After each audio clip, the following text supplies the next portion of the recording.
I think the order has been at war with the United States in general since 1833. There's no question about that when you look at their individual actions. And that is because if the flower of the United States, the flower of freedom, was to become what its potential was, their very elite positions would not have a stronghold. Exactly. Exactly. The greatest single threat to this breed that has antedated Christ is the nation that has itself founded upon a constitution that guarantees, absolutely guarantees, the rise of the individual. This is one of the problems. They cannot live with the Bill of Rights. In fact, this is why when Archibald MacLeish, a member of the order, wrote the Constitution for UNESCO, it was built into there that UNESCO would gradually try to erode press freedoms. In the Trilateral Commission, you'll find the same criticism: too much freedom of the press. There's just too much freedom for these people. They can't live with the Constitution. They tried to change the Constitution through the Fund for the Republic down here in Santa Barbara. They're not being successful yet, but they realize that there are roadblocks they've got to overcome to achieve what they want. The most unfortunate thing to me is that when the people have coming at them from all directions this momentum of the order, they turn and espouse the order, or they let these people, or have in the past, become their idols, accept that they are an elite, accept that fact that they are superior, accept the projection from them to the people that they're superior. Yes, and today you will find people agreeing with the limitation of freedom in various sectors of this country for various purposes. That's a very unfortunate part of our society, that too many people are willing to abandon freedom for security, or what they see as security. You can get security in a Siberian gulag, but you can get freedom in Hitler's concentration camp. But too many people are willing to give up freedom for security. Too many people are willing to look at these people as miniature gods. And because they have achieved power, don't ask how did they get power or what they're going to do with the power, but just the fact that they have power makes them a god, and therefore they worship them. This to me is unbelievable. People, I put in one of my books, we've got 20, 30 million degree holders in the United States, people who've earned a college degree, but they don't question statements which are made by these people.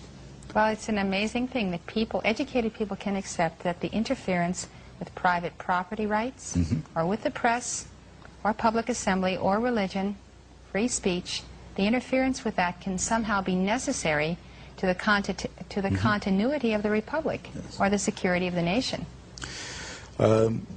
It's ridiculous. I can't answer for these people. All I hope is that they will examine their own consciences and their own mind. Well, Tony, I think that in conclusion, it's very important that we understand how you develop in your third book, which is about to come out, the development of conflict to produce war or peace that they're choosing, and how that has worked, let's say, in Vietnam, or in the situations that are occurring today in the Middle East, where there is great conflict. How is the order managing the conflict we see on the globe today? Well, it's, as I mentioned before, basically it is using the Hegelian dialectic. You establish one side, then you establish the other side, then you bring them into conflict, then you manage that conflict. So you establish Soviet Union, you establish Hitler, you bring them into conflict, World War II. By managing the conflict, you can control the next decade or so. And as I mentioned, we built up the Soviet Union. We're building up Red China today, Communist China. We're even going to send military technology. So by 1990, 2000, we've established the two sides. We bring them into conflict. Now tell me, why does Reagan go along with these agreements with Red China, which he just did, to supply this technology? He's not a member of the order. Why does he respond to its stimuli? Because you've got a group within the administration who are members, who are connected with the order. When you get a group of quite capable men working together, they can wear down opposition, they can erode opposition, because they're all kind of marching in step. If you get 3 men marching in step, they can do more than 20 men marching to their own step. Don't make my point here. And within the order, for example, or within the administration, you've got, for example, Mr. Bush, and the people around Mr. Bush, Mr. Baker, Chief of Staff in the White House. And gradually you've seen the weeding out of those individuals who are independent.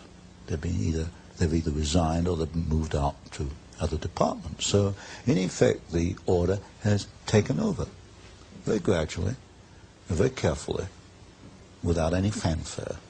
How is the order then managing the conflict in the Middle East? It's hard to believe that the Arabs or the Iranians or the Iraqis are actually under anyone's control except their own. I can't fully answer that today. And many of these questions you can only answer maybe 10 years later, when you can look at it in perspective. For example, I can look at Pearl Harbor today and see quite clearly a much different picture on Pearl Harbor than was put out in 1941. I can't look at the Middle East today and make too much sense, except you've obviously got two sides. You've got the Hegelian dialectic at work. You've got conflict being created, conflict being managed. The Marines go in, the Marines go out. Today, the Iraq is attacking the Iranian oil bases. You've got the deliberate two sides in these conflicts, the deliberate creation of conflict and the management of conflict. Put it this way, is Castro in Cuba because the order wants him there? Could I rephrase the question? Is Marxist Angola remaining a Marxist Angola because the order wants him? The answer there is yes, because I know in Angola, the Gulf Oil Company is the biggest supplier of foreign exchange to Marxist Angola. Pull Gulf Oil out of there, there's no more Marxist Angola.